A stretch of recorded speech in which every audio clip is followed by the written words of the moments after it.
قرآن آسان ترجمہ اور تفسیر، یعنی آسان با محاورہ ترجمہ اور تفسیر قرآن حکیم کی آیات سے اور صحیح الاسناد احادیث کی روشنی میں انشاءاللہ تعالی۔ ان الحمد للہ نحمده ونستعینه ونستغفره ونعوذ باللہ من شرور انفسنا ومن سیئات اعمالنا من يهده الله فلا مضل له ومن يضلل فلا هادي له وأشهد أن لا إله إلا الله وحده لا شريك له وأشهد أن محمدا عبده ورسوله أما بعد فإن خير الحديث كتاب الله وخير الهدي هدي محمد صلى الله عليه وآله وسلم وشر الأمور محدثاتها وكل محدثة بدعة وكل بدعة ضلالة وكل ضلالة في النار. أعوذ بالله السميع العليم من الشيطان الرجيم من همزه ونفخه ونفثه. بسم الله الرحمن الرحيم. رب اشرح لي صدري ويسر لي امري واحلل عقدة من لساني يفقهوا قولي. بسم الله الرحمن الرحيم. ان الله وملائكته يصلون على النبي يا ايها الذين آمنوا صلوا عليه وسلموا تسليما. اللهم صل على محمد وعلى آل محمد كما صليت على إبراهيم وعلى آل إبراهيم إنك حميد مجيد. اللهم بارك على محمد وعلى آل محمد كما باركت على إبراهيم وعلى آل إبراهيم إنك حميد مجيد. اللهم ربنا آتنا في الدنيا حسنة وفي الآخرة حسنة وقنا عذاب النار. اللهم ربنا آتنا من لدنك رحمة وهيئ لنا من أمرنا رشدا. لا إله إلا أنت سبحانك إني كنت من الظالمين. حسبنا الله ونعم الوكيل. يا حي يا قيوم برحمتك أستغيث ولا حول ولا قوة إلا بالله العلي العظيم. آمین. الحمدللہ آج 12 جنوری 2020 کو سنڈے کے دن قرآن کلاس نمبر 12 میں 12 نمبر میں ہم سورۃ البقرہ کی آیت نمبر 36 سے آنورڈ سٹارٹ لیں گے.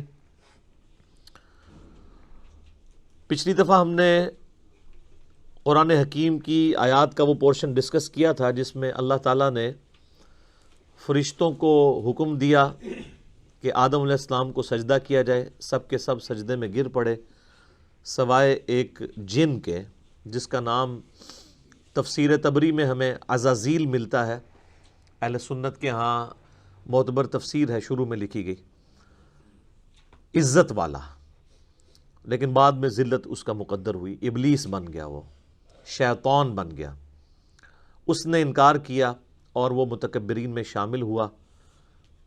اس کے بعد حضرت آدم علیہ السلام اور سیدہ حوا کو اللہ تعالیٰ نے جنت میں بسایا.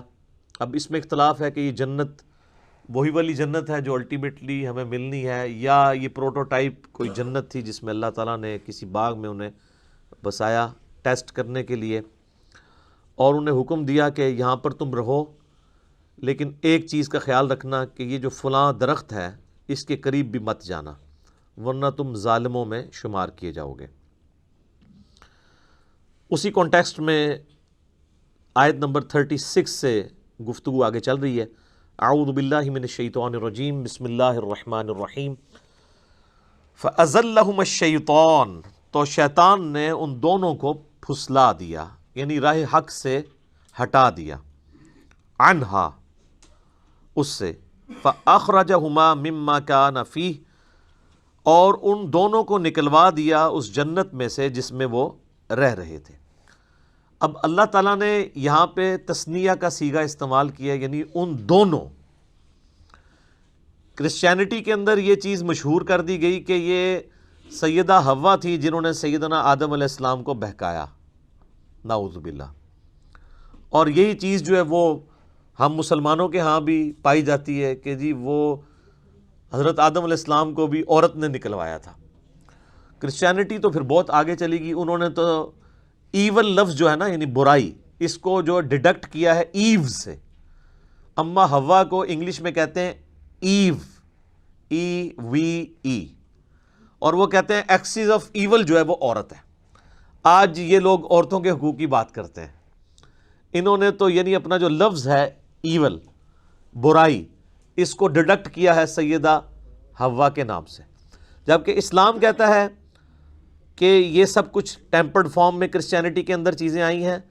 اللہ تعالیٰ نے ان دونوں کی غلطیوں کا ذکر اکٹھا کیا ہے کہ ان دونوں کو شیطان نے بہکایا، ان دونوں کی غلطی تھی کہ وہ شیطان کے پیچھے لگے، یہ کسی ایک کی غلطی نہیں تھی کہ وہ کھاتے میں ڈال دی جائے۔ وَقُلْ اهْبِطُوا بَعْضُكُمْ لِبَعْضٍ عَدُوٌّ، تو ہم نے فرمایا اب اتر جاؤ، تم سب ایک دوسرے کے دشمن ہوگے، تم میں سے بعض کے، یعنی حکم تو ان دونوں کو ہوا اترنے کا، لیکن اللہ تعالیٰ تو ظاہر اپنے ڈیوائن علم سے دیکھ رہا تھا ان دونوں سے ہی میں کثیر تعداد میں مرد و عورت زمین پہ بساؤں گا، تو گویا کہ پوری انسانیت کو زمین پہ اتار دیا۔ وَلَكُمْ فِي الْأَرْضِ مُسْتَقَرٌّ وَمَتَاعٌ إِلَىٰ حِينٍ، اور زمین میں تمہارا ٹھکانہ ہوگا کچھ عرصے کے لیے، اور وہاں سے جو تم نے نفع حاصل کرنا ہے وہ کر لو، یعنی اللہ تعالیٰ ریسورسز بھی پرووائڈ کرے گا، لیکن دنیا کی زندگی تمہاری عارضی زندگی ہوگی، الٹیمیٹلی تمہیں لوٹ کے ہمارے پاس آنا ہے۔ اب جو حضرت آدم علیہ السلام نے غلطی کی اس کا ذکر آ رہا ہے کہ اس غلطی کی توبہ کیسے قبول ہوئی۔ فَتَلَقَّى آدَمُ مِن رَبِّهِ كَلِمَاتٍ فَتَابَ عَلَيْهِ، تو آدم علیہ السلام نے اپنے رب سے چند کلمات سیکھ لیے جس کے سبب انہوں نے اللہ کی طرف توبہ کی، رجوع لے کر آئے، تو اللہ نے ان کی توبہ قبول کر لی۔ اِنَّهُ هُوَ التَّوَّابُ الرَّحِيمُ، بے شک وہ توبہ قبول کرنے والا ہے اور رحم فرمانے والا ہے۔ اچھا، اللہ بھی توبہ کرنے والا ہے اور انسان بھی توبہ کرنے والا ہے۔ توبہ کا مطلب ہوتا ہے رجوع لانا۔ انسان جب گناہوں کے بعد اللہ کی طرف رجوع لے آئے تو یہ توبہ کہلاتی ہے، اور جب انسان رجوع لے آئے اس کے بعد اللہ تعالیٰ بھی بندے کے اوپر شفقت فرمائے، یعنی اللہ تعالیٰ بھی اپنے اس جلال کے بعد بندے پر رحم فرمائے، تو اللہ بھی رجوع لا رہا ہوتا ہے۔ بخاری اور مسلم دونوں میں حدیث موجود ہے، نبی علیہ السلام نے فرمایا کہ جو بھی گنہگار بندہ سچے دل کے ساتھ اللہ کی طرف توبہ کرتا ہے تو اللہ تعالیٰ کو اس کے توبہ کرنے پہ اتنی خوشی ہوتی ہے جس کو آپ علیہ السلام نے ایک مثال سے بیان فرمایا۔ یہ حدیث بخاری میں بھی ہے اور مسلم میں بھی، کہ تم میں سے کوئی شخص اگر ریگستان کے سفر پر روانہ ہو اور اس کا سارا ساز و سامان اس کے اونٹ پہ لدا ہو، وہ کسی جگہ تھوڑی دیر کے لیے آرام کرے اور اس کا اونٹ وہاں سے غائب ہو جائے جب اس کی آنکھ لگے، اب اس کو سامنے اپنی موت نظر آئے، کیونکہ اونٹ کے اوپر ہی سامان لدا ہے، پانی بھی، کھانے پینے کا بھی، اونٹ نہیں ملتا تو آپ کو پتہ ہے کئی ہفتوں کا سفر ریگستان میں بغیر پانی کے تو نہیں کیا جا سکتا۔ اب وہ اپنی موت کا انتظار کرنا شروع کر دے، اسی دوران اچانک جب اس کی آنکھ لگے، آنکھ کھلتے ہی اس کا اونٹ اس کے سامنے آ جائے تو اسے کتنی خوشی ہوگی۔ اس سے زیادہ خوشی اللہ تعالیٰ کو ہوتی ہے جب کوئی شخص گناہ کر کے اللہ کی طرف سچے دل سے توبہ کر لے۔ اور مسلم شریف میں آگے الفاظ ہیں کہ وہ اتنا خوش ہو کہ اس کی زبان لڑکھڑا جائے، من شدت الفرح، اور وہ خوشی کے باعث اس کی زبان سے یہ نکل جائے، اے اللہ تو میرا بندہ میں تیرا رب، حالانکہ وہ کہنا یہ چاہ رہا ہو کہ اے اللہ میں تیرا بندہ تو میرا رب، یعنی اس کی زبان بھی لڑکھڑا جائے، اتنی اس پہ شدت خوشی کی طاری ہو۔ اس سے زیادہ خوشی اللہ تعالیٰ کو اس شخص پر ہوتی ہے جو اللہ کی طرف رجوع لے ہے۔ جامعہ ترمذی میں حدیث ہے کہ موت کے غرغرے سے پہلے توبہ قبول ہے، اس کے بعد کبھی توبہ قبول نہیں ہے۔ اسی لیے آپ دیکھیں کہ فرعون نے جب توبہ کی، قرآن حکیم میں آتا ہے جب وہ ڈوبنے لگا تو اس نے کہا کہ میں بنی اسرائیل کے رب پہ، موسیٰ اور ہارون کے رب پہ ایمان لایا، تو اللہ تعالیٰ نے کیا فرمایا تھا؟ الآن، اب لے کے آیا توبہ، کوئی فائدہ نہیں ہے۔ تو نزع کے عالم سے پہلے جو توبہ کر لے گا اس کی توبہ ایکسیپٹیبل ہے، ادروائز کوئی توبہ نہیں ہے۔ تو اللہ تعالیٰ تو مائل بکرم ہے. بخاری اور مسلم دونوں میں حدیث ہے کہ اللہ تعالیٰ نے مخلوقات کی پیدائش سے پہلے اپنے پاس عرش پہ یہ عبارت لکھ لی تھی کہ میری رحمت میرے غضب پہ بھاری رہے گی. اور یہ انسان کے پاس بہت بڑا ایسٹ ہے کہ اللہ کی رحمت اس کے غضب پر بھاری ہے. ادروائز یہ ایکول بھی ہوتی اور صفت عدل اللہ کی غالب ہوتی تو مارے گئے تھے. عدل کریں تے تھر تھر کمن اچیاں شانہ والے، فضل کریں تے بخشے جاون میں ورگے منہ کالے. واقعی اگر عدل پہ بات آ جائے تو کوئی نہیں. اور یہ قرآن حکیم میں کئی جگہ یہ مضمون آیا ہے. سورہ فاطر کے اینڈ پہ بھی آپ چلے جائیں، اللہ تعالیٰ فرماتا ہے کہ اگر اللہ تعالیٰ لوگوں کو ان کے گناہوں پہ پکڑنا شروع کر دیتا تو کوئی بھی مخلوق زندہ نہ رہتی روئے ارض کے اوپر. اگر یعنی اللہ تعالیٰ پکڑ شروع فرما دیتا تو یہ اللہ تعالیٰ ڈھیل دیتا ہے انسان کو کہ انسان اللہ کی طرف پلٹ آئے. بخاری اور مسلم دونوں میں حدیث ہے، نبی علیہ السلام نے فرمایا کہ حدیث قدسی ہے کہ جب میرا بندہ میری طرف ایک بالشت آتا ہے میں ایک ہاتھ اس کی طرف بڑھتا ہوں، وہ ایک ہاتھ بڑھتا ہے میں 2 ہاتھ اس کی طرف بڑھتا ہوں، ٹھیک ہے، 10 ہاتھ بڑھتا ہوں، وہ چل کے آتا ہے میں اس کی طرف دوڑ کے آتا ہوں. اور پھر آپ علیہ السلام فرمایا کہ اللہ تعالیٰ فرماتا ہے کہ میرا بندہ مجھے دل میں یاد کرے میں اسے دل میں یاد کرتا ہوں، وہ کسی مجلس میں یاد کرے میں اسے بہتر مجلس میں یاد کرتا ہوں. اور یہ حدیث اس بات کا ثبوت ہے کہ اللہ تبارک و تعالی انسان سے بڑھ کر اس پر رجوع فرمانے والا ہے. یعنی انسان ایک قدم بڑھتا ہے تو اللہ تعالیٰ 10 قدم اس کی طرف آتا ہے، بشرطے کہ وہ صدق دل سے اللہ کی طرف لوٹ آئے. یا ایھا الذین آمنوا توبوا الی اللہ توبۃ نصوحا، اے ایمان والو اللہ کی طرف ایسی توبہ کرو جو آگے کو نصیحت ہو جائے. یہ جو خالی خلی توبہ ہے نا یا استغفار کی تسبیح پھیرنا، یہ اللہ تعالیٰ کو جو ہے وہ محبوب نہیں ہے جب تک کہ اندر سے انسان سچائی کے ساتھ اللہ کی طرف لوٹ رہا ہے.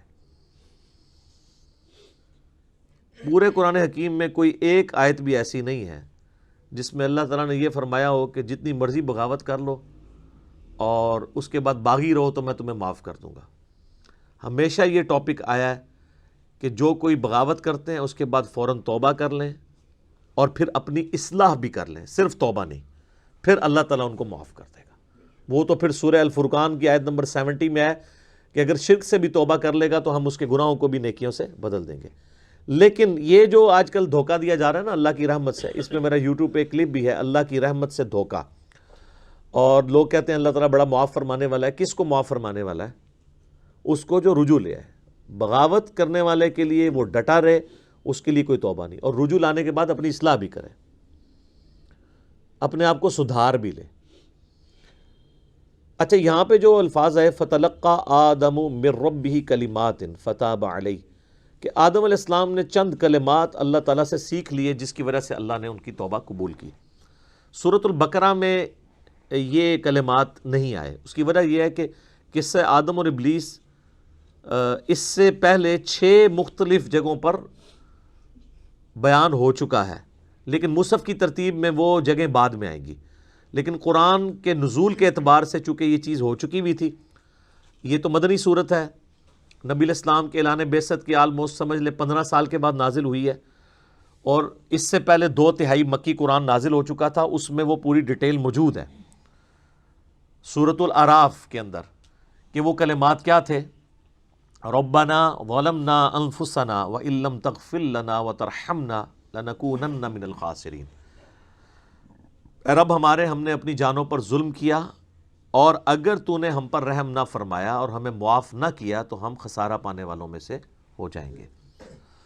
قصہ آدم اور ابلیس قرآن حکیم میں 7 مقامات پر آیا. اس میں آخری مقام یہ ہے جو سورۃ البقرہ میں ہم پڑھ رہے ہیں، لیکن مصحف کی ترتیب میں یہ پہلا مقام ہے.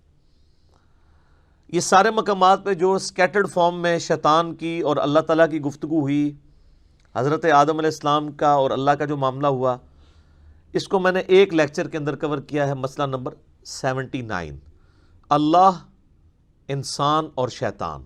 یہ میرا ٹائٹل ہے اس لیکچر کا، مسئلہ نمبر 79. اس میں نے ساری جگہ سے ٹکڑے اٹھائے کہ یہ والا پورشن اتنے حصے میں ہے، یہ دوسری صورت میں بیان ہو، جس طرح اب یہاں پہ وہ کلمات نہیں ہیں۔ البتہ ایک کمزور درجے کی روایت ہے المستدرک للحاکم کے اندر کہ حضرت آدم علیہ السلام نے اللہ تعالیٰ کے حضور نبی صلی اللہ علیہ وآلہ وسلم کا وسیلہ پیش کیا، جس کی وجہ سے اللہ تعالیٰ نے ان کی مغفرت کی۔ پھر اللہ تعالیٰ نے ان سے پوچھا کہ تمہیں محمد صلی اللہ علیہ وآلہ وسلم کا علم کیسے ہوا؟ تو انہوں نے کہا کہ میں نے جو ہے وہ جب تو نے مجھے پیدا کیا تو میں نے تیرے عرش پہ تیرے نام کے ساتھ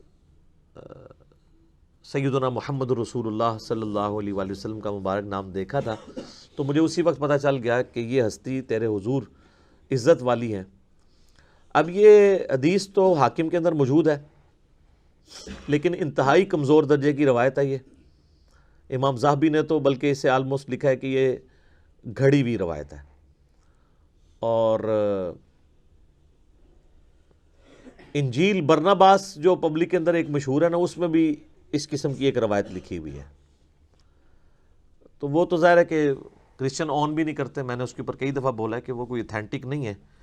مسلمان اس کو اس لیے پیش کر دیتے ہیں کہ جی اس میں ظاہر ہے، وہ میرے خیال میں تو کسی مسلمان نے بیٹھ کے لکھی ہے وہ، کیونکہ اس میں انہوں نے جو اسلوب اڈاپٹ کیا ہے وہ اللہ کی کتاب نہیں لگتی۔ اللہ کی کتاب کا تو ایک مزاج ہوتا ہے نا، اللہ کی کتاب کا مزاج جو ہے وہ توحید کے اراؤنڈ سینٹرڈ ہوتا ہے، جبکہ آپ انجیل برناباس پڑھیں گے تو وہ آپ کو لگے گا کوئی نعتیہ کوئی کتاب ہے، تو وہ تو اس کا اسلوب ہی بتا رہا ہے، تو اس لیے ہم تو اس کو آن نہیں کرتے۔ بہرحال میرا یوٹیوب پہ کلپ لاکھوں لوگوں نے دیکھا ہے۔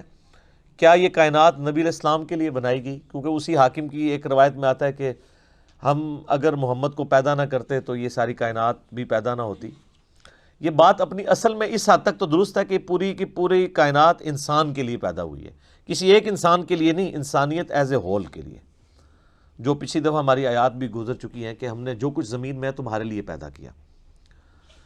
باقی اس کو اس طریقے سے بیان کرنا قرآن حکیم میں یہ بیٹھتا بھی نہیں۔ اس کی وجہ یہ ہے کہ قرآن حکیم میں 7 دفعہ یہ واقعہ بیان ہوا ہے، جو چیز پوری انسانیت کی ہدایت کا سبب بننے والی تھی کہ ہمارا اوریجن آدم علیہ السلام ہے، 7 دفعہ ایک واقعہ قرآن میں مختلف انداز سے آیا ہے۔ کسی ایک جگہ تو آ جاتا کہ نبی علیہ السلام کا وسیلہ پیش کیا گیا تھا۔ یہاں پہ بھی کلمات ہیں، وہ کہتے ہیں نہیں کلمات سے مراد وہ ہیں، بھئی وہ کلمات بھی قرآن کے اندر آ گئے ہیں سورۃ الاعراف میں، اور قرآن کی سب سے بیسٹ تفسیر وہی ہوتی ہے جو قرآن کے اندر موجود ہو۔ تو جب قرآن خود بتا رہا ہے کہ کن کلمات کے ساتھ توبہ کی تھی، ربنا ظلمنا انفسنا وان لم تغفر لنا وترحمنا لنکونن من الخاسرین، وہ کہتا ہے نہیں یہ بھی پڑھا تھا، نال ہے بھی پڑھا سی، اوئی وقنا عذاب القبر وقنا عذاب الحشر، کتنے لکھے ہے؟ وہ کہتے نہیں قرآن میں تو لکھا ہوا ہے ربنا آتینا فی الدنیا حسنہ وفی الآخرۃ حسنۃ وقنا عذاب النار، اور وقنا عذاب القبر وقنا عذاب الحشر تو لوگ خود نہیں لگایا ہوا نا لوگوں نے۔ تو اس کو پھر انہوں نے ایک مسئلہ بنا لیا، ایک ضد کا، پھر کہتے ہیں کہ جی یہ آپ گستاخی کرتے ہیں جب آپ اس طرح کی روایتوں کو نہیں مانتے۔ روایتیں نبی علیہ السلام سے ثابت ہوں گی تو مانی جائیں گی نا، ان کی سند صحیح ہوگی تو مانی جائیں گی نا، گستاخی والی کون سی بات ہے؟ یہ تو اسی طریقے سے ہے کہ اگر ہم عیسائیوں سے یہ کہیں کہ حضرت عیسیٰ علیہ السلام اللہ کے بیٹے نہیں ہیں، اور سورۃ المائدہ کی وہ آیت پڑھ دیں، آیت نمبر 75 نمبر آیت، کہ عیسیٰ اور ان کی ماں تو کھانے کے محتاج تھے، ایسے لوگ تمہارے مشکل کشا کیسے ہو سکتے ہیں جو روٹی کھانے کے محتاج ہوں؟ تو وہ عیسائی تو یہ سمجھے گا حضرت عیسیٰ کی توہین ہو گئی ہے۔ اس سے بھی بڑھ کے سورۃ المائدہ کی آیت نمبر 17 ہے کہ اگر اللہ اس چیز کا ارادہ کرے کہ عیسیٰ کو، اس کی ماں کو، اور جتنے لوگ ہیں زمین میں ان کو موت دے دے تو اللہ کا کوئی کیا بگاڑ لے گا؟ تو وہ کہیں گے او بڑی توہین کر دی آپ نے۔ بھئی توہین تو تب ہوتی ہے نا جب کسی انسان کے ساتھ کمپیئر کروایا جا رہا ہو۔ جب اللہ تعالیٰ توحید بیان کرے گا تو آپ کے ذوم میں آٹومیٹیکلی توہین آ جائے گی۔ اس میں انبیاء کی توہین نہیں ہے، بلکہ انبیاء ہی نے میں یہ تعلیم دی ہے۔ ورنہ میں علم الکلام میں پھکی کے طور پہ ایک جواب دیتا ہوں کہ جامعہ ترمذی میں، سنن ابی داؤد میں، سنن ابن ماجہ میں حدیث ہے، نبی علیہ السلام کو ایک صحابی نے سجدہ کیا، آپ علیہ السلام فرمایا سر اٹھا یہ کیا کر رہا ہے؟ کہ یا رسول اللہ میں وہ کوفے کے پاس ہیرا نامی ایک شہر ہے وہاں گیا تھا، میں نے دیکھا لوگ اپنے سردار کو سجدہ کرتے ہیں تو آپ تو اللہ کے رسول ہیں، آپ زیادہ حقدار ہیں کہ ہم آپ کو سجدہ کریں. آپ تو ہمارے مذہبی پیشوا بھی ہیں، ہمارے پولیٹیکل لیڈر بھی ہیں، ہمارے ہر لحاظ سے ہمارا سب کچھ آپ ہی ہیں. تو آپ علیہ السلام نے فرمایا کہ مجھے بتاؤ جب میں فوت ہو جاؤں گا اور تم میری قبر سے گزرو گے، کیا میری قبر پہ بھی سجدہ کرو گے؟ انہوں نے کہا نہیں یا رسول اللہ. تو فرمایا پھر مجھے کیوں سجدہ کر رہے ہو؟ اگر میں سجدہ جائز سمجھتا تو بیویوں سے کہتا کہ اپنے خاوندوں کو سجدہ کریں اس حق کے سبب جو اللہ نے ان کو دیا ہے. اب مجھے بتائیں کیا نبی علیہ السلام نے اپنی توہین خود کر دی؟ وہ صحابی تو حضور کی عزت میں حضور کو سجدہ کر رہا تھا نا، حضور سے محبت کا اظہار کر رہا تھا نا. تو یہ جو کہتے ہیں عشق دے چلے نمبر لے گئے تے چلا تے صحابی بھی ہو جائے تے حضور علیہ السلام قبول نہیں کر دے. آ گیا چلے سر چوک یعنی بریکٹ میں، یہ کیا کر رہا ہے؟ عشق دے چلے نہیں ہم نمبر لے گئے، علم والے. انما یخشی اللہ من عبادہ العلماء، اللہ کی خشیت اور معرفت صرف اہل علم کو ہے. قل رب زدنی علما، اے نبی تم بھی دعا کیا کرو اے میرے رب میرے علم میں اضافہ کر دے. قل هل يستوي الذين يعلمون والذين لا يعلمون انما يتذكر اولو الالباب، اے نبی فرما دو بھلا علم والے اور بغیر علم والے برابر ہو سکتے ہیں؟ نصیحت تو نہیں حاصل کرتے مگر عقل والے. تو اسلام تو پورے کا پورا سینٹرڈ اراؤنڈ علم ہے، علم کے بغیر تو کچھ بھی نہیں ہے. اور علم وہ جو اللہ نے اپنے پیغمبروں کے ذریعے کتابوں کے ذریعے دیا ہے. تو اس کو اس طریقے سے ضد نہیں بنانا چاہیے. اب کتابوں کا ذکر ساتھ ہی آ گیا. قُلْ نَهْبِطُوا مِنْهَا جَمِيعًا، ہم نے حکم دیا کہ اب تم سب کے سب زمین پر اتر جاؤ. فَإِمَّا يَأْتِيَنَّكُمْ مِنِّي هُدًى، پھر جب کبھی بھی میری طرف سے تمہارے پاس کوئی ہدایت کی چیز آئے گی یعنی کتاب. فَمَن تَبِعَ هُدَايَا فَلَا خَوْفٌ عَلَيْهِمْ وَلَا هُمْ يَحْزَنُونَ، تو جو کوئی اس کتاب کی پیروی کرے گا تو وہ قیامت والے دن نہ اسے کوئی خوف ہوگا نہ اسے کوئی غم ہوگا. اب یہ دیکھ لیں، کہتے ہیں کتابوں کی بات کرتا ہے تو قرآن کیا کہہ رہا ہے کہ جب ہمارے ابا جی کو اور ہماری اماں کو اتارا گیا جنت سے تو انہیں یہی نصیحت کی گئی تھی، اور اللہ تعالیٰ ہمارے پوری انسانیت کو جو ان سے پیدا ہونے والی تھی، ہم نے ایک ہی دفعہ نصیحت کی کہ اب تو زمین پہ اتر جاؤ، جب کبھی بھی کوئی ہدایت کی کتاب آئے گی تم نے اس کی پیروی کرنی ہے. ٹھیک ہے، مرنے سے پہلے اے مسلمان کر لے اس پہ غور، کتابوں کا خدا اور ہے بابوں کا خدا اور. یہ وہی کتابی والی بات ہے جو میں نے دوسرے انداز میں بھی کہا ہوا ہے، نہ میں وابی نہ میں بابی، میں ہوں مسلم علمی کتابی. تو یہ علم اور کتاب ہی تو ذکر ہو رہی ہے. پہلی نصیحت انسانیت کو یہ ہو رہی ہے کہ اب جا رہے ہو نا زمین پہ تو بس میری کتابوں کا انتظار کرنا ہے. تو جو کوئی کتابوں کی پیروی کرے گا اس کو نہ کوئی خوف ہوگا نہ کوئی غم. والذین کفروا وکذبوا بآیاتنا، اور جو لوگ ہماری آیات کا کفر کر دیں گے اور اس کو جھٹلا دیں گے، اولئک اصحاب النار، ایسے لوگ ہوں گے پھر جہنمی، ہم فیہا خالدون، وہ رہیں گے ہمیشہ ہمیشہ اس میں. تو جہنمیوں کی نشانی کیا ہے؟ جو اللہ کی کتاب سے بھاگے. جو کتابی نہیں ہے نا وہ جہنمی ہے. تو علمی کتابی ہونا چاہیے بندے کو، اور جو علم اور کتاب کو کہتا ہے سائیڈ میں رکھو اور سٹوریاں اور کہانیاں اور فرسودہ خیالات ان کو لے کے چلتا ہے تو اس کے لیے پھر اللہ تعالیٰ نے دوزخ بنائی ہے. اچھا، یہ جو آیات ہے نا سورۃ البقرہ کی آیت نمبر 38، اس میں اللہ تعالیٰ نے ریویلڈ نالج کا ذکر کر دیا ہے، وحی کے علم کا، کتاب اور سنت. سنت بھی اس میں شامل ہے کیونکہ سورۃ الاحقاف میں آگے 26ویں پارے کے پہلے صفحے پہ یہ آیت ہے، ایتونی بکتاب من قبل ھذا او اثارۃ من علم ان کنتم صادقین. اے نبی ان سے فرماؤ کہ اگر تم میری اس کتاب کو نہیں مانتے ہو تو اس کتاب سے پہلے جو باقی نبیوں پہ کتابیں نازل ہوئی ہیں یا کوئی علم کے آثار ان کے آ رہے ہوں. تو علم کے آثار کو اللہ نے کتاب سے الگ ذکر کیا. علم کے آثار کیا؟ سنت. تو تم سچے ہو تو پھر اس سے بات کرو. ایتونی بکتاب من قبل ھذا او اثارۃ من علم، کتاب اور علم دونوں آ گیا، علمی کتابی. ٹھیک ہو گیا؟ تو یہ ہے ریویلڈ نالج جو اللہ تعالیٰ اپنے پیغمبروں کے ذریعے دیتا ہے. پیغمبر اللہ اور مخلوق کے درمیان وسیلہ ہیں. اگر کوئی شخص پیغمبروں کے وسیلے کے بغیر کوئی عقیدہ اختیار کرے گا تو وہ عقیدہ خواہ کتنا ہی اچھا کیوں نہ ہو اللہ کے حضور قابل قبول نہیں. یہ وسیلہ یہ پاکستان انڈیا والا نہیں، وسیلہ کہتے ہیں واسطے کو. اللہ اور مخلوق کے درمیان واسطہ پیغمبر ہے. پیغمبر کو اگر کوئی چھوڑ دیتا ہے تو ظاہر ہے پھر وہ اللہ کے بارے میں ایسی کوالٹیز کلیم کرے گا جس کو اللہ اون ہی نہیں کرے گا. پیغمبروں کو اللہ تعالیٰ رول ماڈل اس لیے بناتا ہے کہ انسان اپنی محبت میں کوئی اللہ کے ساتھ ایسے عقیدے وابستہ نہ کر دے کہ وہ اپنے ذوم میں تو وہ محبت میں کر رہا ہو اور اللہ تعالیٰ کو وہ چیزیں ناپسند ہوں. اب جن لوگوں نے یہ کلیم کیا کہ اس مخلوق میں اللہ تعالیٰ حلول کر جاتا ہے یا یہ مخلوق بھی خالق ہی نے مخلوق کا روپ دھار لیا ہے، تو یہ اللہ کی نفرت میں نہیں انہوں نے کیا، اللہ کی محبت میں کیا. انہوں نے کہا لا موجود الا اللہ، ہم اللہ کے سوا کسی وجود کو ماننے کے لیے تیار نہیں ہیں. پھر وہ اس میں اتنا غلو کر گئے کہ انہوں نے کہا یہ جو آپ کو مخلوق بھی نظر آ رہی ہے نا، یہ بھی اللہ ہی نے مخلوق کا روپ دھار لیا، نعوذ باللہ.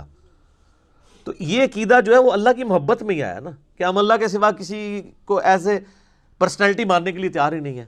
لیکن کیا یہ پیغمبروں کا عقیدہ تھا؟ نہیں. پیغمبر کے عقیدے کے بغیر، پیغمبر کی بتائی ہوئی تعلیمات کے بغیر آپ کچھ سے کچھ کر لیں گے. اس لیے پیغمبروں کو رول ماڈل بنایا جاتا ہے. لقد کان لکم فی رسول اللہ اسوۃ حسنہ، بے شک نبی علیہ السلام کی زندگی میں تمہارے لیے بہترین نمونہ ہے.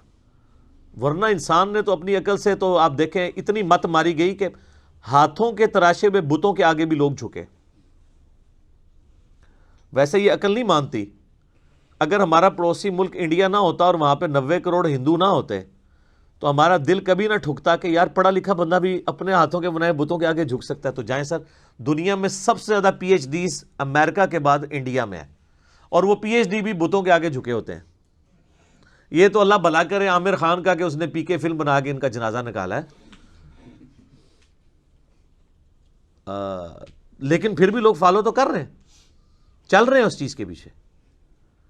تو یہ آپ کے سامنے ثبوت ہے کہ اس ماڈرن دور میں بھی پڑھے لکھے لوگ ہونے کے باوجود اپنے ہاتھوں کے تراشے ہوئے بتوں کو پوجتے ہیں. اچھا، وہ بت جب پرانے ہو جاتے ہیں نا تو وہ بتوں کو ٹرالیوں کے اوپر لوڈ کر کے باقاعدہ پلوں پہ لے کے جاتے ہیں، اوپر سے نیچے پھینکتے ہیں دریاؤں کے اندر، ٹھیک ہے. اور وہ کچھ ادھر ہی ٹوٹ رہے ہوتے ہیں، کچھ نیچے دھڑل سے گرتے ہیں. پھر بھی ان کو عقل نہیں آتی ہے کہ یار جو آپ کا معبود جس نے آپ جو بنایا ہوا ہے وہ پرانا ہو گیا، آپ اس کو پھر نیا گھڑ رہے ہیں. تو اب پھر انہوں نے خیر اس کے لیے اور پلی لیے. ویسے کتابیں تو ہندوؤں کی سپورٹ نہیں کرتی ہیں. As far as books are concerned دنیا میں کوئی بھی مذہب ایسا نہیں ہے جس کی کتابیں شرک کی طرف مائل ہوں. ہندوؤں کی بھی جو کتابیں ہیں نا، ویدیں جو ان کی مین جو کتابیں ہیں یا اپنیشدس ہیں، آپ ان کو بھی پڑھیں تو اس میں بھی ون گاڈ کا کانسیپٹ ملے گا. اور وہ یہ کہیں گے ہم یہ جو اسٹیچو بناتے ہیں نا یہ صرف دھیان کے لیے بناتے ہیں، بھگوان تو ایک ہی ہے. اور ان سے پوچھیں یہ کہتے ہیں نہیں یہ بھگوان نہیں ہے، ہم ایک دھیان کے لیے اس کا اسٹیچو بناتے ہیں. یہ بھی غلط ہے. لیکن ان کی ویدوں میں یہ بات لکھی ہوئی ہے کہ اس خدا کا نہ کوئی اسٹیچو بنایا جا سکتا ہے، نہ کوئی بت بنایا جا سکتا ہے، نہ کوئی تصویر بنائی جا سکتی ہے. تو کتابوں تو وہ بھی نہیں چل رہے ہیں. اور ہمارے مسلمان پھر بڑا فخریہ بتا رہے ہوتے ہیں کہ جی دیکھیں جی ہندو تو اپنی کتابوں میں چل رہے تھے، تسی چل رہے ہو، تسی بھی تو کام چوک کے رکھے ہے. آپ دیکھ لیں مزارات کے اوپر جو کچھ ہو رہا ہے. تو آپ نے بھی تو یعنی وہی عقیدے کسی نہ کسی فارم میں بگاڑ کے اور ہستیوں کے ساتھ منسوب کیے ہوئے ہیں. اور پھر ہندوؤں کو بھی موقع ملتا ہے، وہ بھی پھر جملے کستے ہیں اور ایسی ایسی باتیں کرتے ہیں، پھر ہمیں بری لگتی ہیں. تو اپنے اوپر بھی توجہ دینے کی ضرورت ہے. تو یہ ریویلڈ نالج یہ بنیاد ہے اللہ تک پہنچنے کی. جنید بغدادی کا ایک قول ہے، قول تو آپ کسی کا بھی نقل کر سکتے ہیں. اچھی بات تو صحیح بخاری میں حدیث ہے، شیطان نے انسانی شکل میں آ کے آیت الکرسی کا وظیفہ دیا تھا تو نبی علیہ السلام فرمایا ہے وہ شیطان تھا، بات ٹھیک کی ہے اس نے. تو کسی بھی انسان کی کوئی بات اچھی ہو وہ کوٹ کرنی چاہیے. تو جنید بغدادی کا ایک قول بڑا مشہور ہے. ایک تو وحدت الوجود کے خلاف ان کا قول ہے کہ قدیم کو حادث سے الگ کرنے کا نام توحید ہے. پورے کے پورے وحدت الوجود کو انہوں نے پیسیفک اوشن میں پھینک دیا یہ بات کہہ کے کہ توحید ہے یہ ہے کہ قدیم کو حادث سے الگ کرنا ہے. قدیم یعنی جو ہمیشہ سے ہے اللہ، حادث جو ہم ہے. حادثہ لفظ اردو میں بھی استعمال ہوتا ہے. مخلوق حادث ہے، ہمیشہ سے نہیں ہے اور ختم ہو جائے گی. اور اللہ قدیم ہے، ہمیشہ سے ہے، ہمیشہ رہے گا. تو کہتے ہیں قدیم اور حادث کو الگ کرنے کا نام توحید ہے. تو وحدت الوجود تو ختم ہو گیا. وحدت الوجود تو کہتا ہے کہ جی قدیم اور حادث ایک ہی ہے. اور دوسرا جنید بغدادی کا ایک قول بہت زبردست ہے. وہ فرماتے ہیں کہ حواس کی تکمیل عقل سے ہوتی ہے. یعنی جو ہمارے حواس خمسہ ہے نا، ان کے اوپر جو سمجھ لیں سپرویژن کر رہی ہے چیز، وہ ہماری عقل ہے. اگر یہ عقل نہ ہو تو یہ حواس خمسہ ہمارے کام ہی نہ کریں. آپ دیکھ لیں کئی پاگل لوگ ہیں، مطلب وہ کس طرح عجیب و غریب حرکتیں کرتے ہیں، چونکہ عقل نہیں کام کر رہی ہوتی. عقل کو استعمال اگر کوئی شخص کر لے تو وہ اپنے ان حواس کو کنٹرول کر سکتا ہے. تو ان حواس کی تکمیل عقل سے ہوتی ہے، اور عقل کی تکمیل وحی سے ہوتی ہے. کیونکہ عقل تو صرف فزیکل فینامنا آف نیچر کے علم کے ساتھ ڈیل کرتا ہے، جو فزیکل ورلڈ ہے. The knowledge obtained through observations and experiments, science کا علم. سائنس فرشتوں کو ڈیٹیکٹ نہیں کر سکتی، عذاب قبر نہیں ڈیٹیکٹ کر سکتی، جنت نہیں دیکھ سکتی، جہنم نہیں دیکھ سکتی، اس لیے کہ وہ اس فزیکل ورلڈ کی چیزیں نہیں ہیں. اللہ نے لمیٹیشن کر دی ہے. جس طرح ہمارے کانوں کی لمیٹیشن ہے، ایک خاص فریکوینسی سے اوپر بھی آواز ہم نہیں سن سکتے، اس سے نیچے بھی نہیں سن سکتے. ہمارے سونگنے کی حس جو ہے وہ بہت کم ہے، کتے کی بہت زیادہ ہے. اس لیے آپ کو کتے نظر آتے ہیں ایئرپورٹس کے اوپر سمگلنگ والے لوگوں کو پکڑنے کے لیے. وہ ایسی چیزیں سونگ لیتے ہیں جو ہم نہیں سونگ سکتے. ہاتھیوں کی حساب دیکھ لیں، 40 کلومیٹر دور وہ زمین پہ پاؤں مار کے دوسرے ہاتھی کے ساتھ کمیونیکیشن کر لیتے ہیں. 40 کلومیٹر کوئی ولی نہیں کر سکتا، ہاتھی کر لیتے ہیں. چڑیا دیکھیں اڑ لیتی ہے، کوئی بزرگ نہیں اڑ سکتا ہے تو کوئی اڑ کے دسے. چڑیا تو ہم روزانہ اڑتے ہوئے دیکھتے ہیں. اور آپ دیکھیں کہ انسانوں کے بنائے ہوئے ڈرونز یا جہازوں کو اڑنے کے لیے، لینڈ کرنے کے لیے رن وے چاہیے، اور چڑیا کو آپ دیکھیں کوئی رن وے نہیں چاہیے. ادھر سے اس تار سے اڑے گی اور ڈائریکٹ دوسرے تار پہ اترے گی، کوئی اس کو بھاگنا نہیں پڑتا، کوئی اس کو پلین جگہ نہیں چاہیے. کتنی پروفیشن کے ساتھ مخلوقات اللہ نے بنائی ہیں. تو یہ فزیکل ورلڈ کے ساتھ جو علم تعلق رکھتا ہے یہ سائنس کا علم ہے. سائنس کا علم بھی ڈیفینیٹ ہے، جو اسٹیبلش سائنس ہو ہم اس کو مانتے ہیں. مثلا پٹرول آگ کو بھڑکا دیتا ہے، پانی آگ کو ٹھنڈا کر دیتا ہے، سورج مشرق سے نکلتا ہے مغرب میں غروب ہوتا ہے. یہ فزیکل ورلڈ سے تعلق رکھتی چیزیں. یہ تو حضرت ابراہیم علیہ السلام نے سورۃ البقرہ میں اللہ تعالیٰ کے ایک ہونے پہ دلیل دی تھی نمرود کو کہ میرا رب وہ ہے جو مشرق سے سورج نکالتا ہے. تو اگر رب بننے کا دعویٰ کر رہا ہے نا تو مغرب سے نکال کے بتا. تو ہکا بکا رہ گیا تھا. فزیکل ورلڈ کی چیزیں بھی اللہ ہی کا علم ہے، کیونکہ کتابیں اللہ کا قول ہیں اور یہ کائنات اللہ کا فعل ہے. قول اور فعل میں تضاد نہیں ہو سکتا. ٹھیک ہے. تو وہ جو علم ہے نا، جو ایکوائرڈ نالج ہے سائنس کا علم، اس کا ذکر بھی اسی رکوع کے اندر سٹارٹ میں آ گیا تھا. کون سا؟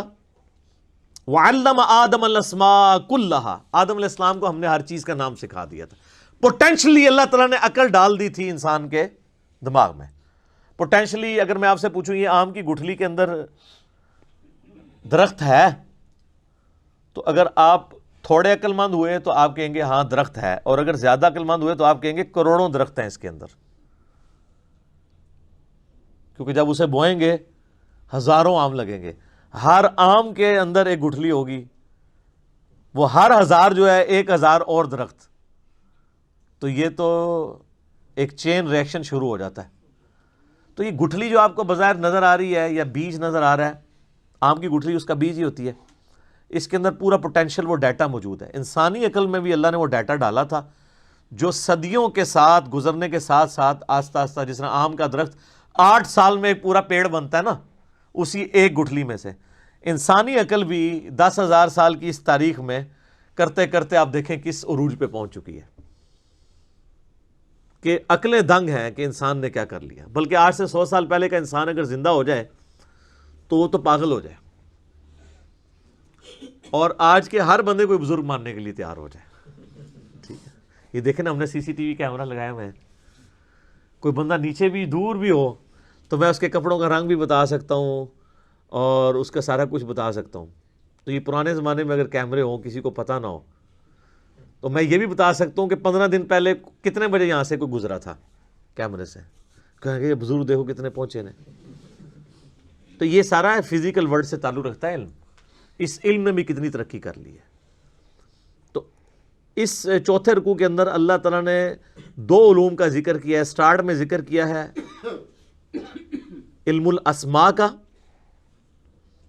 اور جس کے اوپر آج کل وہ جناب ناموں کا علم اور پتہ نہیں وہ نام بھی وہ حساب لگا کے رکھتے ہیں اور پتہ نہیں کیا کچھ کرتے ہیں، وہ یہ چیز نہیں تھی، پوٹینشلی عقل کی بات ہوئی، اور اینڈ پہ جا کے علم وحی کا ذکر آیا کہ علم وحی کو لے کے چلنا ہے۔ بس یہی دو علوم ہیں جن کو قرآن مانتا ہے۔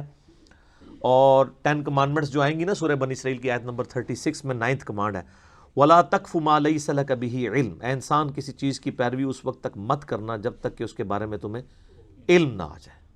إِنَّ السَّمْعَ وَالْبَصَرَ وَالْفُؤَادَ كُلُّ أُولَٰئِكَ كَانَ عَنْهُ مَسْئُولًا، بے شک کان، آنکھیں اور عقل، اس کے بارے میں تم سے پوچھا جائے گا تم نے اس کو استعمال کیوں نہیں کیا۔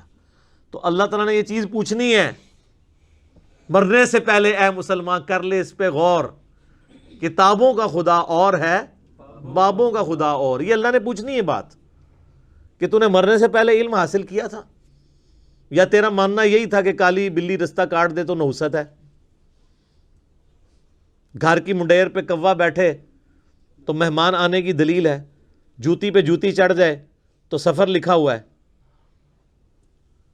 یہ تو مانتا تھا؟ اور گائے نے ایک سینگ کے اوپر زمین اٹھائی ہوئی ہے، دوسرے پہ اٹھاتی ہے تو زلزلہ آ جاتا ہے۔ ہسدے پہ نثارے تہاڈا بھی ذکر ہے، اور اے بزرگاں نے جناب وہ سمندر روکے ہے، تے فلانے بزرگ نے جڑا انڈیا دے بم پھاڑ لے سن پل دے ہوتے، اے بھی ہے نا سرکار۔ ہوں تو نئے ورژن بھی دے ہیں نا اویلیبل۔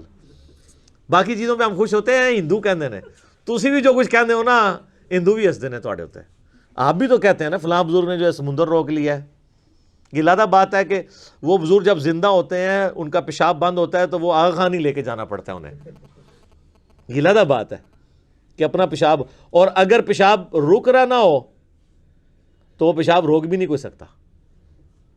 یہ دماغ سے آپ دیکھیں کئی لوگوں کے وہ سگنل ایسے جنریٹ ہوتے ہیں، ہارمونس ڈسٹرب ہو جائے تو آپ اپنا پیشاب پہ خود کنٹرول ہی نہیں رہتا۔ آپ لوگ بیمار ہوتے ہیں، آپ کو اٹھا کے مزاروں پہ لے جاتے ہیں، اور مزاروں والے جب بیمار ہوتے ہیں انہیں اٹھا کے ہاسپٹل لے جاتے ہیں، اور ہاسپٹل بھی وہ DHQ میں نہیں لے کے جاتے، شفا میں لے کے جاتے ہیں یا آغا خان میں۔ تو اپنے بارے میں وہ بہت سینسٹیو ہے۔ تو یہ دو علوم ہیں، ریویلڈ نالج اور ایکوائرڈ نالج، جن کو اسلام مانتا ہے، اسی کے اوپر ساری بنیاد ہے۔ اب میرے بھائیوں مسلسل 9 رکوع اگلے سابقہ امت مسلمہ بنی اسرائیل، ان پہ اللہ تعالیٰ نے فرد جرم عائد کی ہے۔ انتہائی سوز و گداز ہے جی ان 9 رکوعوں کے اندر۔ اللہ تعالیٰ نے ایک قوم سے اتنا پیار کیا، 3 کتابیں ان میں بھیجیں، تورات، زبور، انجیل، سینکڑوں صحائف بھیجے، ہزاروں پیغمبر بھیجے، لیکن جب انہوں نے انبیاء کی تعلیمات سے روگردانی کی تو اللہ کے عذاب کا کوڑا ان پہ پڑا۔ اللہ نے ان کی ہزاروں سال کی جو مسند تھی ان سے لے کے نئی امت اس کی جگہ کھڑی کی، امت محمدیہ صلی اللہ علیہ وآلہ وسلم، اور اس کے سمبل کے طور پہ تحویل قبلہ بھی کر دی، بیت المقدس سے قبلہ چینج کر کے خانہ کعبہ کر دیا۔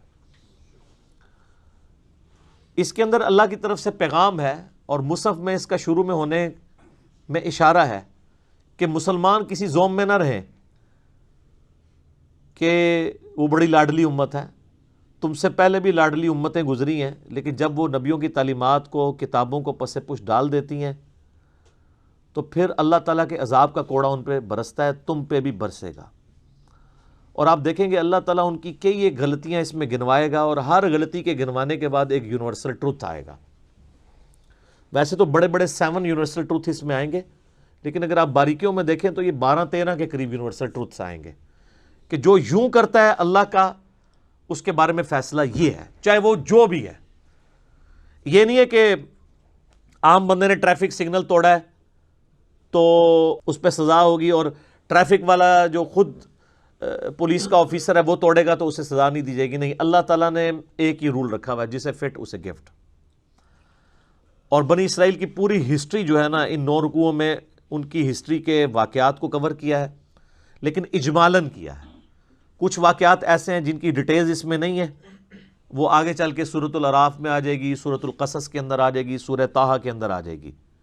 لیکن چونکہ یہ یہودیوں کو ایڈریس کیا جا رہا تھا، یہودیوں کو اجمالاً یہ باتیں پتہ تھی، ٹھیک ہے، جس طرح ہم ایز اے پاکستانی نیشن ہمیں کئی ایک چیزیں پتہ ہیں۔ اگر ہم اشارتاً بات کریں کہ جی وہ کارگل کی جنگ، تو اب وہ بتانے کی ضرورت نہیں ہے کب ہوئی تھی، اس میں کیا ہوا، پتہ ہے۔ 65 کی جنگ، 71 کی جنگ، اس طریقے سے بنی اسرائیل کی ہسٹری میں بھی ان کو ایک چیزیں پتہ تھی، یا مسلمانوں کی ہسٹری میں غزوہ بدر، احد، اس کی ڈیٹیلز نہ بھی ہو، صرف ان کے نام بھی ذکر ہوں تو وہ ایک پورا نقشہ مسلمانوں کے ذہن میں آ جاتا ہے۔ چونکہ یہودیوں کو ایڈریس کیا جا رہا تھا، پلس عیسائیوں کو بھی، چونکہ دونوں بنی اسرائیل تھے، سابقہ امت مسلمہ تھی، اس لیے اشارت ان کے واقعات کا ذکر کیا کہ بھی تم نے یہ کیا، یہ کیا، یہ کیا، اس کے اگینسٹ پھر ہمیں یہ کرنا پڑا۔ تم ہماری لاڈلی امت تھے، تمہیں ہم نے سارے جہان والوں پہ فضیلت بخشی تھی۔ یہ 2 دفعہ آیت ریپیٹ ہوگی کہ بنی اسرائیل کو ہم نے تمام جہان والوں پہ اپنے زمانے میں فضیلت بخشی تھی، لیکن جب وہ نبیوں کا راستہ انہوں نے چھوڑ دیا، کتابوں کو چھوڑ دیا اور بابی ہو گئے کتابی کی بجائے، اپنے علماء کے پیچھے لگ گئے، تو پھر ہم نے انہیں معزول کر دیا۔ اور صرف معزول نہیں کیا، ضربت علیہم الذلہ والمسکنہ، ہم نے ان پہ ذلت، مسکنت اور اللہ کی طرف سے غضب ان کے اوپر مسلط ہو گیا۔ بنی اسرائیل کون ہے؟ اسرائیل ہبرو لینگویج میں، عبرانی زبان میں کہتے ہیں اللہ کا بندہ۔ یہ ایل کا لفظ جو ہے نا اللہ کے لیے استعمال ہوتا ہے۔ اسرائیل، جبرائیل، میکائیل، اسرافیل، اور توڑا یار عزازیل، شیطان کا نام عزازیل ہے، وہ بھی اللہ کا بندہ ہی سی، عزت والا۔ اچھا، تو یہ ہبرو لینگویج میں استعمال ہوتا ہے۔ اسرائیل جو ہے یہ لقب تھا سیدنا یعقوب بن اسحاق بن ابراہیم علیہم السلام اجمعین۔ حضرت ابراہیم علیہ السلام کے 2 بیٹے تھے نا، سیدنا اسماعیل علیہ السلام اور سیدنا اسحاق۔ حضرت اسحاق علیہ السلام کی اولاد میں پھر بنی اسرائیل ہوئے، کیونکہ ان کا بیٹا تھا یعقوب۔ یعقوب کا لقب تھا اسرائیل، اللہ کا بندہ۔ اور اس کا ذکر آپ کو سورہ آل عمران کے اندر مل جاتا ہے، پارہ نمبر جو 3 ہے نا۔ یہ کئی لوگ پوچھ بھی رہے ہوتے ہیں کہ جی یہ، کیونکہ ایسا بھی فتنہ اٹھا ہے کہ لوگ یہ کہہ رہے ہیں جی بنی اسرائیل جو ہے نا وہ اسرائیل، تو حضرت یعقوب کا نام کہیں وارد نہیں ہوا۔ تو قرآن کے اندر اللہ تعالیٰ نے حضرت یعقوب علیہ السلام کا نام ذکر کیا ہے، پارہ نمبر 4 کے سٹارٹ میں ہی ہے، آیت نمبر 93 ہے سورہ آل عمران کی۔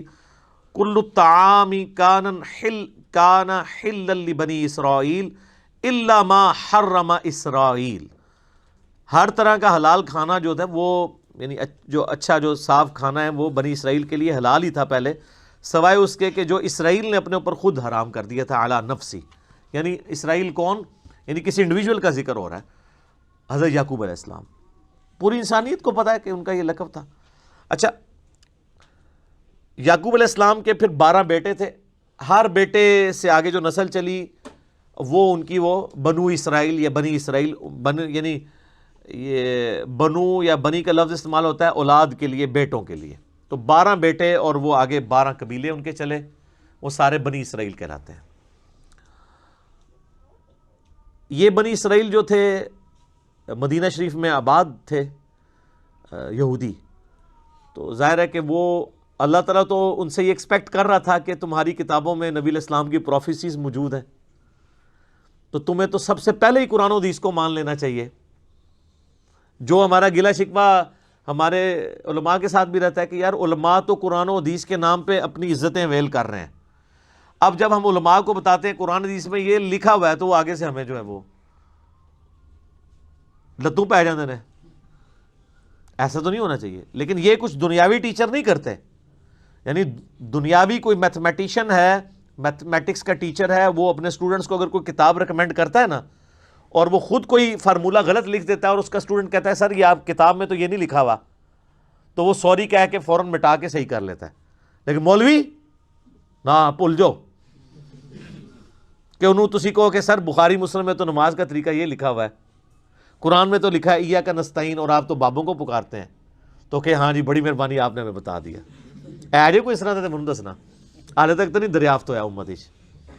تو یہ دنیاوی ٹیچرز کا ہی حوصلہ ہے کہ وہ اپنی غلطی کتابوں کی بنیاد پہ مان لیتے ہیں, علماء نہیں مانتے.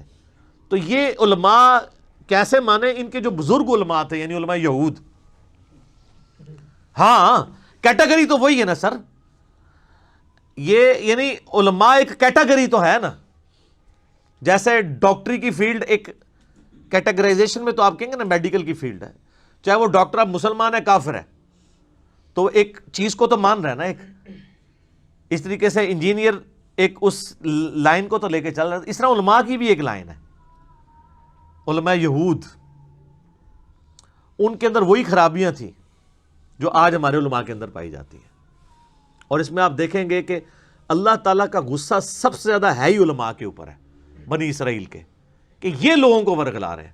یہ آپ کو گفتگو کے اسلوب سے پتا چل جائے گا کہ اللہ تعالیٰ فرماتا ہے کہ بھئی تم سب سے پہلے کافر بن گئے ہو. تمہاری کتابوں میں تو نبی علیہ السلام کی پروفیسیز موجود تھی کہ پیغمبر آخر الزمان صلی اللہ علیہ وآلہ وسلم نے آنا ہے. بجائے اس کے کہ تم اس کو قبول کرتے, تم الٹا سب سے پہلے دشمن اس نبی کے بن گئے ہو اور لوگوں کو بھی دین پہ آنے سے روک رہے ہو. تم سے تو میں یہ ایکسپیکٹ نہیں تھا. تم تو ماننے والے تھے. جس طرح اہل حدیث سے کہتے ہیں یار تم تو بخاری مسلم کی بات کرتے تھے, آج اگر آل امیہ کے خلاف ہم بخاری مسلم سے حدیثیں لے کے آئے ہیں تو تم نے ائمہ شیعہ کیوں شروع کر دی ہے؟ دیکھ لینا ہے نا وہ چیز. تو یہاں آپ کو وہ چیز نظر آئے گی.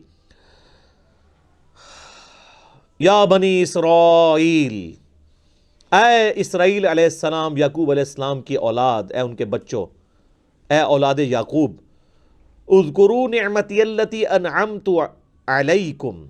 یہ میں نے چونکہ وقف کیا تھا اس لیے اذکروا اسے پڑھا ہے, ورنہ ساتھ ملاتا تو اسرائیل اذکروا پڑھا جاتا. اس نعمت کو یاد کرو جو ہم نے تم پہ کی تھی. اوفوا بعہدی اوفی بعہدکم, تم اپنا عہد پورا کرو جو تم نے میرے ساتھ کیا تھا, میں اپنا عہد پورا کروں گا جو میں نے تم سے کیا تھا. وَإِيَّايَ فَارْهَبُونَ, اور صرف مجھ سے ہی ڈرو. کسی اور کا ڈر کیوں لگا ہوا ہے جس کی وجہ سے تم عہد پورا نہیں کر رہے؟ وہ ڈر کیا تھا؟ اپنی چودراہٹ چھین جانے کا. کون سا عہد تھا جس کا اللہ نے سٹارٹ کیا ہے بنی اسرائیل؟ اس عہد کو پورا کرو جو تم نے مجھ سے کیا تھا, میں بھی اپنا عہد پورا کروں گا. کیا عہد تھا؟ عہد یہ تھا کہ اللہ تعالیٰ نے ہر پیغمبر سے یہ عہد لیا ہے کہ وہ آنے والے پیغمبر کے بارے میں اپنی امت کو بتائے اور یہ چیز پکی کر کے جائے کہ جب وہ پیغمبر آئے تو اس کے اوپر ایمان لے کے آئے, جو سورہ آل عمران میں موجود ہے. اللہ تعالیٰ نے انبیاء کی ارواح سے بھی عہد لیا تھا. تورات کے اندر موجود تھا کہ بنی اسماعیل میں سے آخری پیغمبر آئیں گے.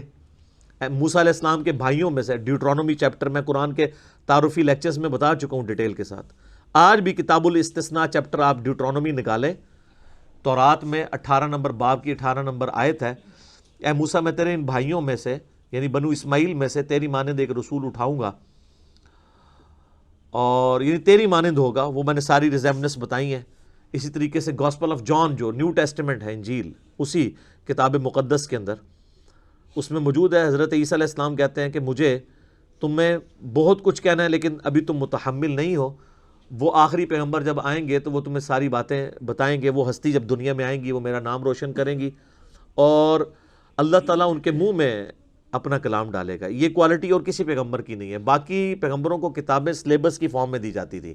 ہمارے نبی علیہ السلام کے دل پر اللہ نے قرآن کو نازل کیا اور یہ اگلے نبیوں کو پتا تھا کہ آخری نبی کی ایک یونیک کوالٹی یہ ہوگی کہ ان کے دل میں کلام اتارا جائے گا, جو قرآن میں بھی ہے, وَمَا يَنطِقُ عَنِ الْهَوَىٰ إِنْ هُوَ إِلَّا وَحْيٌ يُوحَىٰ.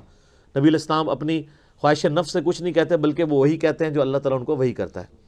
تو اللہ تعالیٰ ہمارا ہے کہ جو تم نے عہد کیا تھا وہ آگے چل کے سورۃ البقرہ میں 89 نمبر آیت آئے گی کہ نبی علیہ السلام جب دنیا میں تشریف نہیں لائے ہوئے تھے اس وقت یہودی جب مار کھاتے تھے اوس اور خزرج سے, جو مشرکین عرب کے قبائل تھے, تو ان کو یہ دھمکی لگایا کرتے تھے کہ آج تو تم ہمیں مارتے ہو, جب وہ آخری نبی آئیں گے ہم ان کے ساتھ مل کے تمہارے خلاف جنگ کریں گے, پھر پوری دنیا میں ہمارا ڈنکا ہوگا.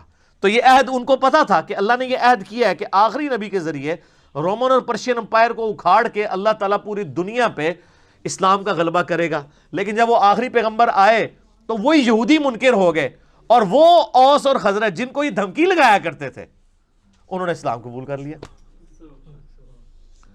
تو وہ ہدایت جو ڈائریکٹلی یہودیوں کے لیے نازل ہوئی تھی اس سے انہوں نے تو استفادہ نہیں کیا, لیکن اوس اور خزرج نے کر لیا. تو اس سے یہ بات پتہ چلی کہ اللہ کا کوئی رشتہ دار نہیں ہے، ورنہ یہ تو رشتہ داری بنائے بیٹھے تھے نا بنی اسرائیل. 80 ساڑھے ورگ کا کوئی ہو سکتا ہے؟ اللہ نے اٹھا کے پرے پھینکا. اور امی جاہل لوگ جن کو امی کہا جاتا تھا، اوس اور خزرج، ان کو اللہ نے دنیا کا امام بنا دیا کتابوں کو ماننے کی وجہ سے. یہ بابوں کو مانتے رہ گئے، اپنے علماء یہود کو. یہودی علماء نے کہا نا، آگے آپ کو پتا چلے گا وہ کس طریقے سے مخالفت کرتے تھے نبی الاسلام کی. یہ تو اب 3-4 سپارے چلنے ہی اس کے اوپر ہیں، کیا کیا سازشیں کرتے تھے. تو اسی لیے میں کہتا ہوں مولوی اتنی پیڑی شیو ہے کہ نبی بھی موجود ہو، مولوی کے ورگلانے کے اوپر عوام الناس نبی کی بات نہیں سنتی، مولوی کی بات کے پیچھے لگ جاتی ہے. تو سر آج اگر مولوی کی بات کے پیچھے لوگ لگے ہوئے ہیں اور کتاب و سنت کو نہیں مان رہے تو زیادہ پریشانی کی بات نہیں ہے. علماء یہود کے پیچھے لگ کے 10 یہودی بھی نہیں تھے جو ایمان لائے ہوں نبی علیہ السلام کی مبارک زندگی میں. اور قرآن حکیم کا کتنا اچھا خاصا حصہ یہودیوں کو ایڈریس کرتا ہے. آیات تو نازل ہوئی لیکن فائدہ ان کو کوئی نہیں ہوا. فائدہ کس کو ہو گیا؟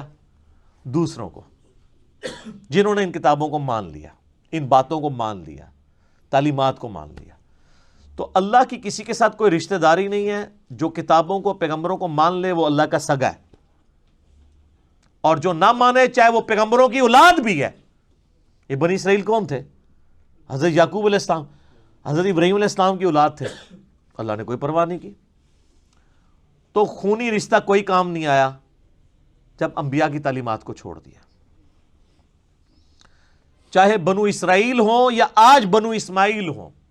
یہ ہمارے جو سید لوگ کہلواتے ہیں یہ بنو اسماعیل ہے نا، ان کے اندر بھی کافی کیڑا گھسا ہوا ہوتا ہے. وہ ہمیں کہہ رہے ہوتے ہیں امتی، ایک امتی آیا سی، امتیاں دی گل ہے. ہم ان کے امتی تو نہیں ہیں، امتی تو نبی الاسلام کے ہیں، حالانکہ خود بھی امتی ہیں. تو ان کے دماغ میں بھی کیڑا آیا ہوتا ہے. تو ان کو یہ بات بتائیں کہ آپ کی نسبت آپ کو کام نہیں آئے گی اگر آپ نے نبی صلی اللہ علیہ وآلہ وسلم کی تعلیمات کی پیروی نہ کی. یہاں دیکھ لیں اللہ نے فرمایا تم اپنا عہد پورا کرو. ایک بڑا عہد الست بربکم قالوا بلا، جو روحوں سے عہد لیا تھا. اور دوسرا عہد جو تمہارے پیغمبر تم سے لے کے گئے تھے کہ پیغمبر آخر الزمان صلی اللہ علیہ وآلہ وسلم کو ماننا ہے. آج بھی وہ عہد پورا کر لو، آج بھی تم سے صلح ہو سکتی ہے. وآمنوا بما انزلت مصدقا لما معکم، اور ایمان لاؤ اس کتاب کے اوپر جو نازل ہوئی ہے اس حال میں کہ تمہارے پاس جو پہلے سے کتابیں موجود ہیں وہ ان کی بھی تصدیق کرتی ہے. یہ کتاب یہ نہیں کہتی کہ تمہاری کتابیں غلط ہیں، یہ تو ایسی کتاب ہے جو تمہاری کتابوں کو صحیح مان رہی ہے. یا تو کہہ رہی ہو وہ کتابیں نہیں ہیں، پھر تمہیں ریلیکٹنٹ ہو جاؤ تم. یہ تو کہہ رہی ہے تورات بھی اللہ کی کتاب ہے، انجیل بھی، تو یہ کتاب تو تمہاری کتابوں کی تصدیق کر رہی ہے. کس اعتبار سے؟ ایک اس اعتبار سے کہ ان کتابوں کو اللہ کی کتاب مان رہی ہے، اور اس اعتبار سے بھی تصدیق کر رہی ہے کہ ان کتابوں میں موجود تھا کہ ایک آخری پیغمبر آئیں گے، ان پہ کتاب نازل ہوگی. تو قرآن پریکٹیکلی اس کتابوں کی تصدیق ہے، کیونکہ ان کتابوں میں جو پیش گوئی تھی وہ پوری کس طرح ہوئی؟ قرآن کے آنے سے. تو گویا قرآن نے آ کے ان کتابوں کو سچا ثابت کر دیا کہ اس میں لکھا ہوا ہے کہ آخری پیغمبر آئیں گے، لو آ گئے ہیں. اس میں لکھا ہے ان پہ کتاب نازل ہوگی، لوگ نازل ہوگی. دو اعتبار سے تصدیق کر رہی ہے. ایک تو یہ ان کتابوں کو صحیح بھی کہہ رہی ہے، اور ان کتابوں کی سٹیٹمنٹ کی پریکٹیکل نشانی بن کے یہ کتاب آ گئی ہے. وَلَا تَكُونُوا اول کافر بہ، اور سب سے پہلے تم تو کافر نہ بنو اس کتاب کے، تم تو منکر نہ بنو، تمہیں تو پتہ ہے.